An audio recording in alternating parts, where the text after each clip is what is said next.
du Christ soit toujours avec nous. Nous allons prier avant d'aborder le thème que vous avez choisi ce soir. Prions. Père éternel, nous te glorifions, nous te bénissons dans le nom de Jésus-Christ pour cette soirée encore. Même si nous sommes en vacances, il n'y a pas de repos pour notre spiritualité car le diable rôde. Et le diable n'a pas de vacances. Il rôde comme un lion qui cherche celui qui ou celle qu'il va dévorer. Nous te remercions parce que tu nous mets en temps de veille, Seigneur, dans l'attente de l'accomplissement de ton royaume et aussi nous veillons pour ne pas être tombés dans le piège du diable. Seigneur, donne-nous ton Esprit Saint pour qu'on puisse se concentrer, pour que ta parole soit une parole qui s'adresse à nous ce soir et que l'Esprit Saint soit l'intelligence par laquelle nous comprenons ta parole. Sois au milieu de nous, Seigneur, comme tu l'as promis, que deux ou trois se réunissent en ton nom, tu seras au milieu de nous. En ton nom aussi, nous faisons cette prière. Amen. Donc, le thème qui va être abordé ce soir, c'est comment prendre position dans la politique en tant que chrétien. Est-ce que en tant que chrétien, nous sommes différents des autres gens, des autres citoyens de ce monde? Est-ce qu'on peut s'engager dans la politique ou pas? On va partir du texte de la parole de Dieu dans Timothée chapitre 2, versets 1 et 2 que je lis au nom de Jésus. J'encourage donc avant tout à faire des demandes, des prières, des supplications, des prières de reconnaissance pour tous les hommes, pour les rois et pour tous ceux qui exercent l'autorité, afin que nous puissions mener une vie paisible et tranquille en toute piété, en tout respect. Tout d'abord, en écoutant ce verset, ça nous vient directement en tête ce que Paul dit dans Romains chapitre 13. Non, chapitre 13, qui nous exhorte à respecter l'autorité parce que tout pouvoir vient de Dieu. Et aussi, ce qui nous est parvenu par Jérémie, dans Jérémie 29, qui exhorte à prier pour le pays d'accueil. Donc, en tant que chrétien, quel est notre rôle, quel est notre devoir? Euh, Peut-être la raison du choix de ce thème vient de ce qu'on a vécu hein, euh, tout récemment lors de la cérémonie d'ouverture des Jeux Olympiques qui s'est passée à Paris. Les Jeux Olympiques qui étaient bien préparés, qui s'est bien passé et tout le monde a trouvé de la joie, sauf pas mal de chrétiens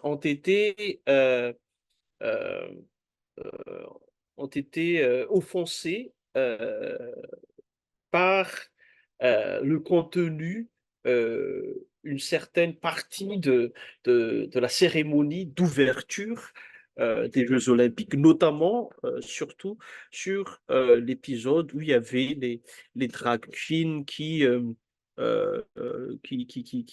défilaient, qui faisaient des scènes qui nous rappelle la Sainte Seine, la dernière scène que le Christ a pris avec les disciples avant de venir, d'être, de venir d'accomplir la mission euh, de salut à la croix et monter au ciel après avoir vaincu la mort. Donc, face à, à, à ces images qui ont été rendues publiques face aux messages véhiculés par ces scènes. Cela nous pose des questions en tant que chrétiens. Quel est, notre rôle? Tout d'abord, ce qui s'est passé lors de cette cérémonie, en fait, reflète vraiment l'identité de la République française. Ça, il y a pas de tort, il y a pas de faute. Cela reflète justement l'identité de la République qui est, dans sa valeur, le fait de vivre ensemble dans la différence, donc respecter la différence et vivre ensemble, qui est marqué par une certaine ouverture.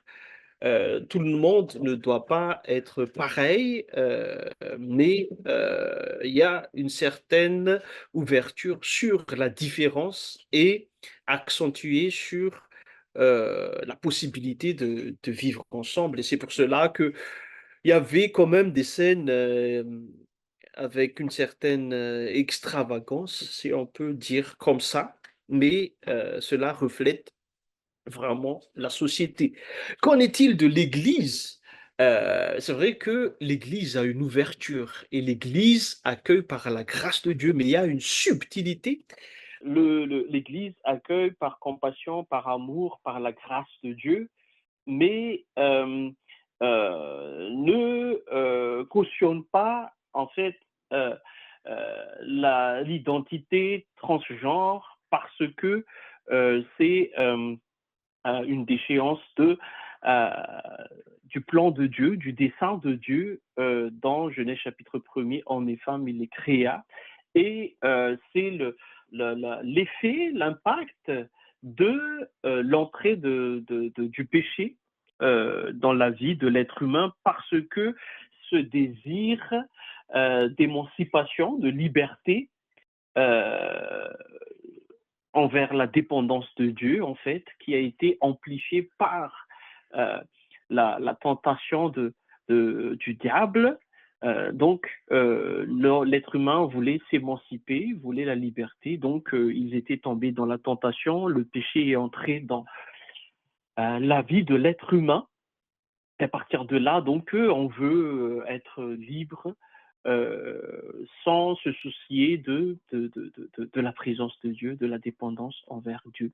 Face à cela, alors, quelle est notre responsabilité en tant que chrétien?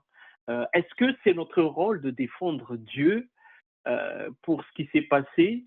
Moi, je pense que c'est pas à nous de défendre Dieu, au contraire, de semer la polémique pour faire la publicité de ces choses-là.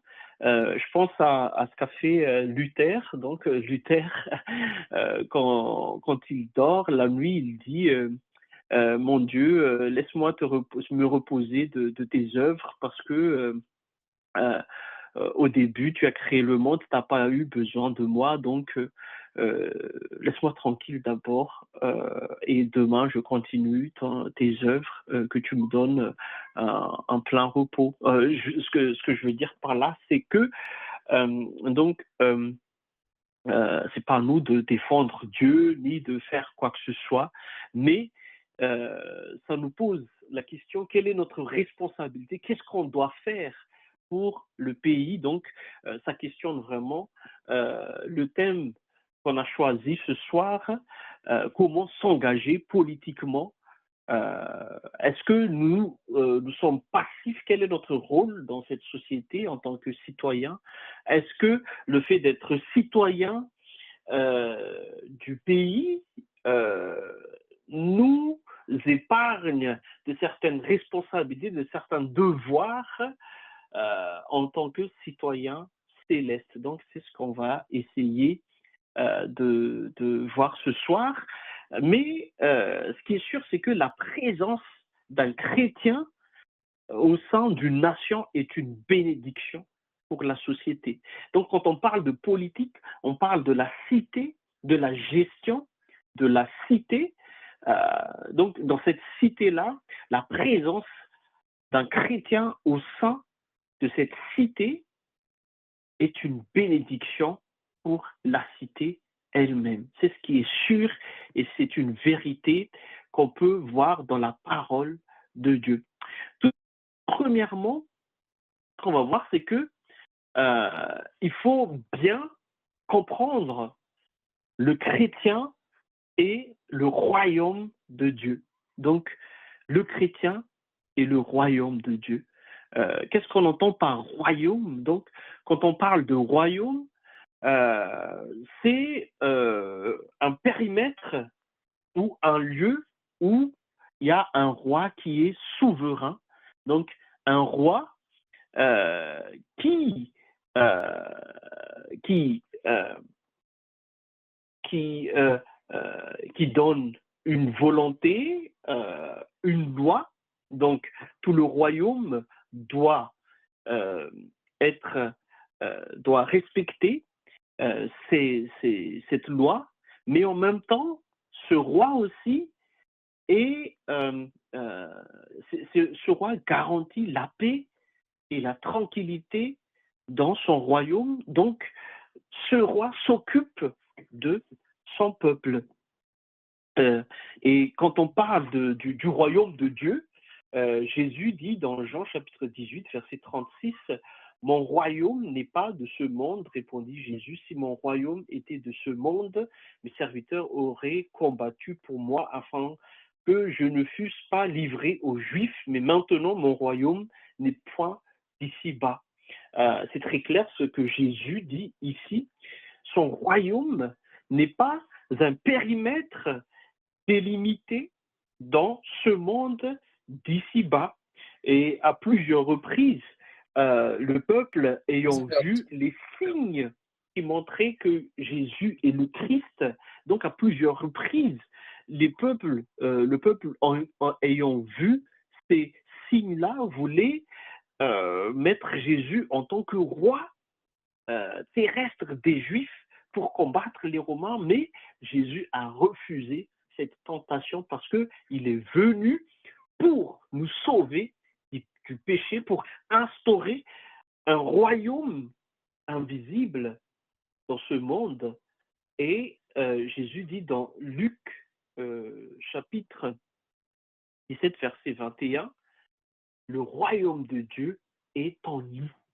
Il est au milieu de nous et il est en nous. Donc, le royaume que Jésus a institué par sa mort à la croix, il a versé son sang pour qu'on puisse être réconcilié avec Dieu le Père, pour qu'on puisse entrer dans le royaume de Dieu. Et Jésus a vaincu la mort, qui est notre garantie que Jésus a vaincu le mal, Jésus a vaincu le péché, Jésus nous a restaurés pour une nouvelle vie. Et donc, un vrai chrétien, c'est quelqu'un qui a bénéficié de ce salut en Jésus-Christ et qui est entré dans le royaume de Dieu et son cœur est devenu un lieu du royaume de Dieu. Donc le royaume de Dieu n'est pas un périmètre qu'on peut délimiter, mais le royaume de Dieu est ce qu'on entend par le déjà, pas encore. Donc le royaume de Dieu est déjà dans notre cœur, mais le royaume de Dieu n'est pas encore accompli à son summum, donc à sa perfection. Donc c'est là ce qui est le pas encore, parce que Jésus reviendra pour mettre ce royaume justement à sa perfection. Donc, tout d'abord, le chrétien qui veut s'engager dans la politique, il faut d'abord qu'il soit entré dans le royaume de Dieu et que Jésus règne dans son cœur. Parce que lui, il va être une bénédiction pour le pays. Mais s'il veut s'engager par ses propres moyens, par ses propres intelligences, par ses propres forces, il n'est pas dans la bonne voie.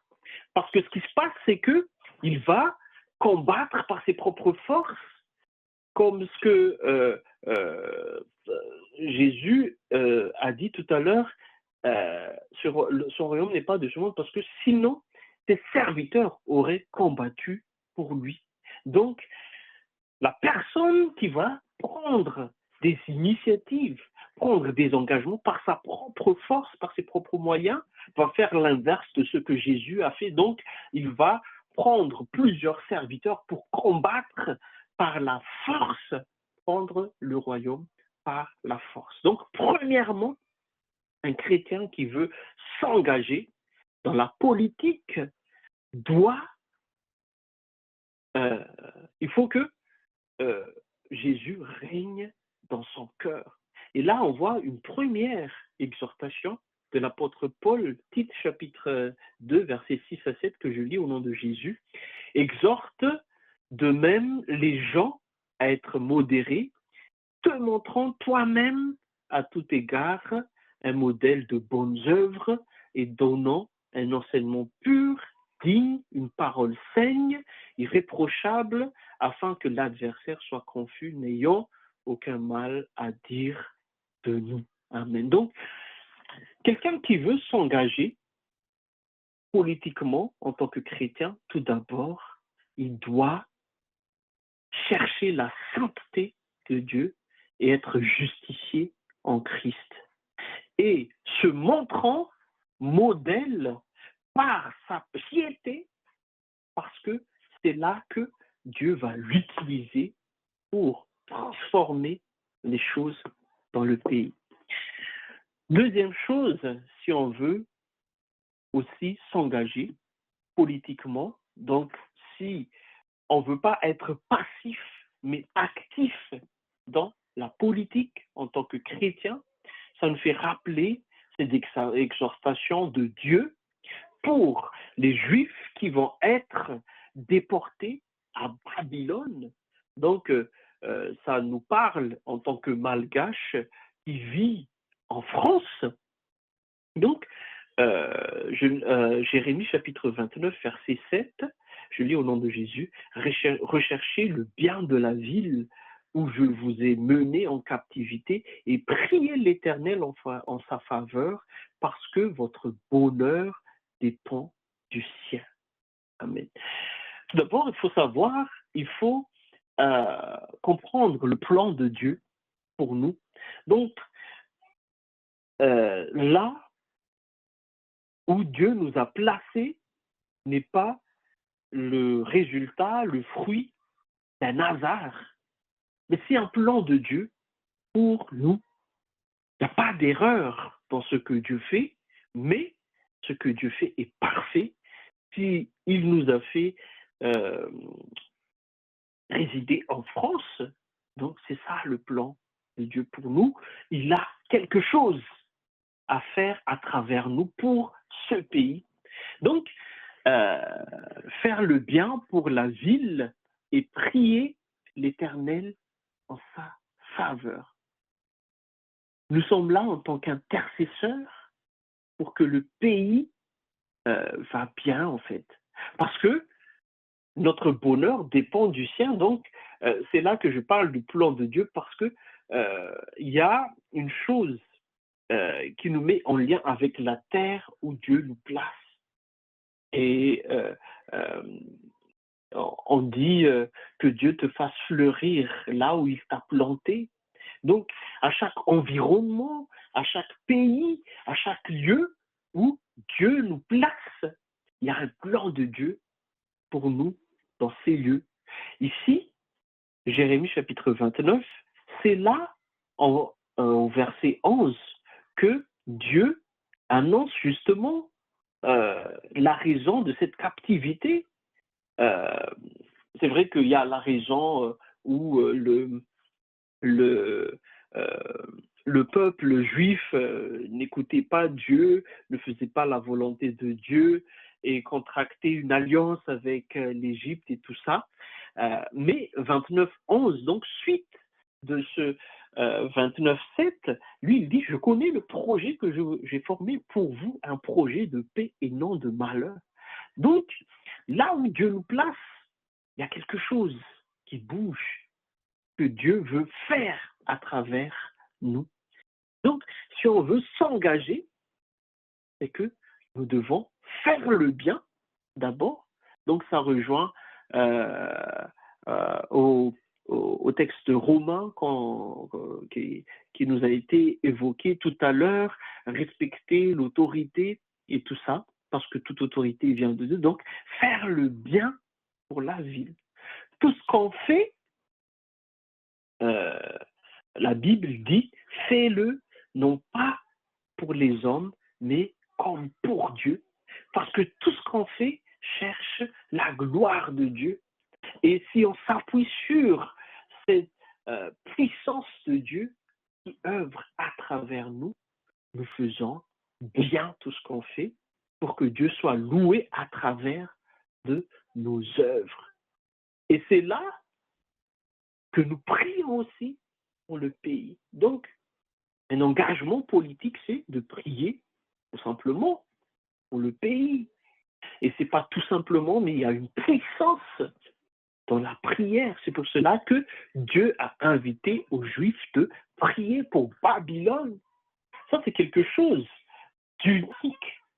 Parce que pourquoi on arrive à prier pour les pourquoi les Juifs arrivent à prier à l'époque pour les Babyloniens qui ont saccagé leur ville, qui les a portés en captivité?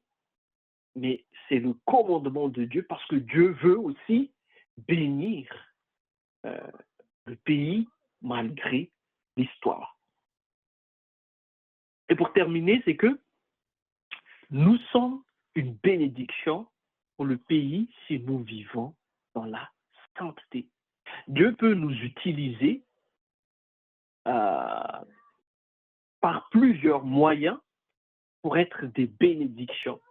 Et je pense à 2 épisodes dans la Bible. Donc, je pense à Daniel et ses compagnons. Je lis Daniel, chapitre 1er, verset 17. Au nom de Jésus, Dieu accorda à ces 4 jeunes gens de la science, de l'intelligence dans toutes les lettres et de la sagesse. Amen. Pourquoi Dieu accorda toutes ces choses à ces 4 gens? Donc, tout d'abord, c'est qui ces 4 gens? Ces 4 gens, c'est Daniel avec ses compagnons qui sont Shadrach, Meshach et Abednego. Qu'est-ce qui s'est passé? Ils étaient admis à la table du roi, et le roi a donné des commandements pour qu'ils mangent le repas du roi, mais c'est pas qu'ils ont fait du régime ou quoi que ce soit pour avoir peur de grossir, mais c'est la sainteté qu'il cherchait parce que il demanda à la personne qui les surveillait de ne leur donner que du légume, mais ne pas boire le vin du roi et ne pas manger la viande de la table du roi. Et après, ça vous pouvez lire dans Daniel, chapitre 1er, mais je résume.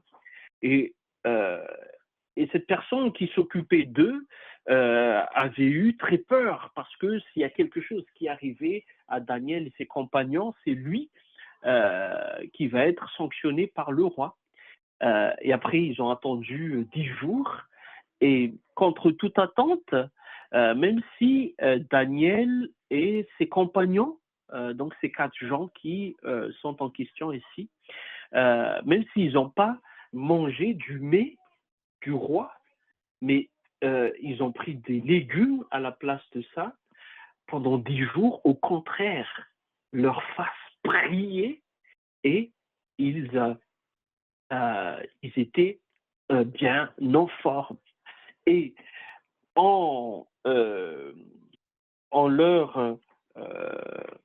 évitant de prendre la nourriture du roi pour chercher la sainteté, donc en terre adverse. Donc c'est là que, enfin pas terre adverse, mais en terre étrangère, c'est là que Dieu leur accorda ici de la science, de l'intelligence, de toutes les lettres et de la sagesse. Et ces 4 gens-là, ils étaient, euh, ils étaient des atouts pour l'administration de Babylone parce que Dieu les a donné ces intelligences-là. Et ça parle de nous aussi en tant que jeunes. Il y en a qui sont nés ici, il y en a qui viennent de Madagascar. Cherchez la sainteté, cherchez la volonté de Dieu, parce que Dieu peut vous accorder justement cette intelligence, cette sagesse, cette science, pour que vous soyez des outils vraiment performants entre les mains de Dieu pour bénir cette terre, ce pays qui nous accueille. Donc, si vous voulez vous engager politiquement, cherchez la sainteté, cherchez justement la volonté de Dieu. Et politiquement, on parle de Joseph. Joseph, malgré les tentations qu'il y avait et tout ça, qu'il n'a pas eu, il était intègre devant Dieu. Joseph a eu une vision, et c'est par la vision de Joseph que Dieu a montré à Joseph, donc en Égypte, que l'Égypte tout entier ont pu éviter la famine. Vous imaginez cela? Donc, si vous voulez vous engager politiquement, donc, cherchez la sainteté parce que Dieu peut vous utiliser là où vous êtes. Et ça commence par le foyer d'abord, après les amis, la famille, et après dans le quartier, dans la ville, dans les communes. Et Dieu peut vous utiliser même pour sauver le pays, comme qu'a fait Dieu avec Joseph. Donc, pour résumer, donc, ce que j'ai partagé aujourd'hui, c'est que les chrétiens qui veulent s'engager dans la politique, il faut que Jésus règne dans son cœur. Tout d'abord, parce que c'est là que se place le royaume de Dieu. Donc, et après, il faut prier pour le pays. Ça, c'est un engagement politique. Et pour terminer, chercher la sainteté, parce que nous sommes des bénédictions de Dieu pour le pays.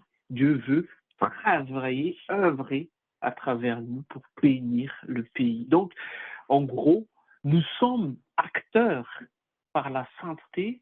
Nous devenons une bénédiction pour le pays. Amen. Prions. Merci Seigneur pour ce court enseignement qu'on a pu avoir ce soir par rapport à l'engagement politique.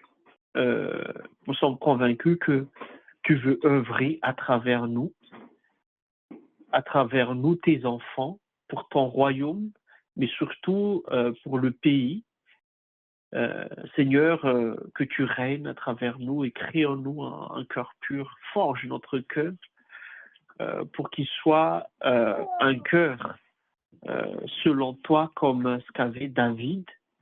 Et Seigneur, bénis aussi nous en tant que jeunes pour tout ce que nous pouvons faire pour le pays. En ton nom, Jésus, nous faisons cette prière. Amen.